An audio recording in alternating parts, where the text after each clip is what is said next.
আজকে আপনাদের সাথে দুর্দান্ত স্বাদের বাঁধাকপির মাঞ্চুরিয়ানের রেসিপি শেয়ার করব। তার জন্য নিয়েছি 500 গ্রাম মতন কুচানো বাঁধাকপি, এর মধ্যে দিয়েছি পরিমাণ মতন নুন।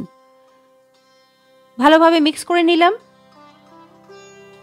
এবার এটা ঢাকা দিয়ে 30 মিনিটের জন্য রেখে দেব।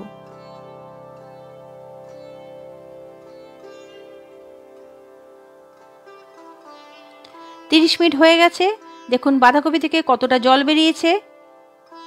বাঁধাকপিটা কিন্তু একদম নরম হয়ে গেছে। এবার এটা একদম চিপে চিপে যতটা সম্ভব জল বার করা যায় সেরকমভাবে চিপে বাঁধাকপিটা তুলে নেব, আর ওই বাকি জলটা আমি ফেলে দেব। এই পকোড়া বানানোর সময় কিন্তু অবশ্যই বাঁধাকপির জলটা ফেলে দিতে হবে।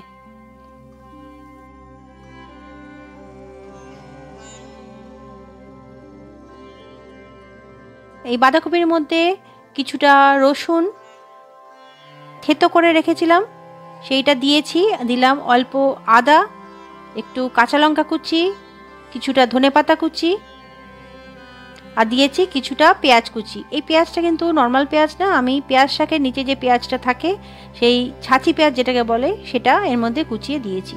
আর দিয়েছি 5 চামচ মতন ময়দা, আর দিয়েছি 5 চামচ মতন কর্নফ্লাওয়ার। যতটা কর্নফ্লাওয়ার লাগবে ঠিক সমপরিমাণে কিন্তু ময়দা এখানে দিতে হবে। দিলাম এর মধ্যে গোলমরিচ গুঁড়ো, 1/2 চামচ মতন গোলমরিচ গুঁড়ো আছে, আর দিয়েছি 1/2 চামচ মতন বেকিং পাউডার। সব কিছু উপকরণ আমি হাতে করে ভালোভাবে মিশিয়ে নেব। একটু চেপে চেপে মাখাতে হবে, তাহলে পকোড়াগুলো বানাতে খুব সুবিধা হবে। আপনাদের যদি মনে হয় যে আরেকটু ময়দা বা কর্নফ্লাওয়ার লাগবে তাহলে অল্প সামান্য মেশাতে পারেন। আমার এর বেশি লাগেনি, এই পরিমাণই আমার লেগেছে। এবার হাতে করে চেপে চেপে গোল গোল বল বানিয়ে নিচ্ছি। সব বল বানানো হয়ে গেছে। এবার এগুলো আমি ডুবো তেলে ভেজে নেব। তেলটা মিডিয়াম গরম থাকতেই বলগুলো ছাড়তে হবে। গ্যাসের ফ্লেম এখানে মিডিয়াম থাকবে, বেশি গ্যাসের ফ্লেম বাড়িয়ে বলগুলো ভাজবেন না, তাহলে উপরটা ভাজা হয়ে যাবে, ভিতরটা কিন্তু কাঁচা থেকে যাবে। প্রথম ব্যাচ ভাজা হয়ে গেছে, বাকিগুলো আমি সেকেন্ড বারে ভেজে নেব।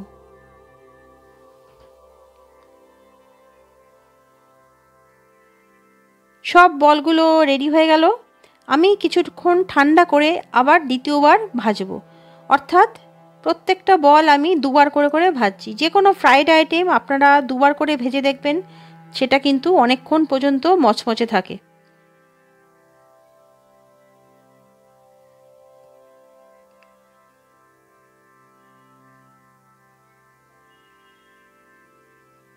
সব বাঁধাকপির বলগুলো আমার দুবার করে ভাজা হয়ে গেল। এবার ওই তেলের মধ্যেই আমি কিছুটা পেঁয়াজ ভেজে নেব।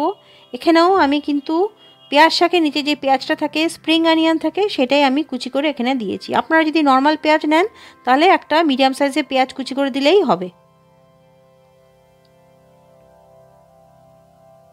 দিলাম এর মধ্যে কিছুটা রসুন কুচি, কিছুটা আদা কুচি, সব একদম মিহি করে কুচাবেন। আপনারা পেস্টও দিতে পারেন, তবে কুচিয়ে দিলে টেস্টটা বেশি ভালো লাগে, মুখে পড়ে খুব ভালো লাগে খেতে। সব ভাজা হয়ে গেছে। এবার এর মধ্যে দিলাম 3 বড় চামচ মতন টমেটো সস।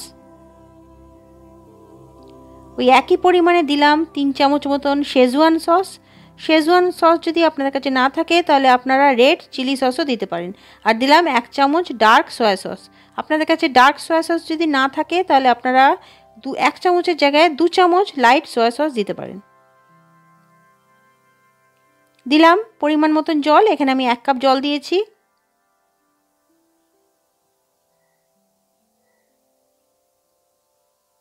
গ্রেভিটা ফুটে গেছে। এবার এর মধ্যে ওই বাঁধাকপির বলগুলো দিয়ে দিলাম। সব কিছু ভালোভাবে মিক্স করে নিলাম।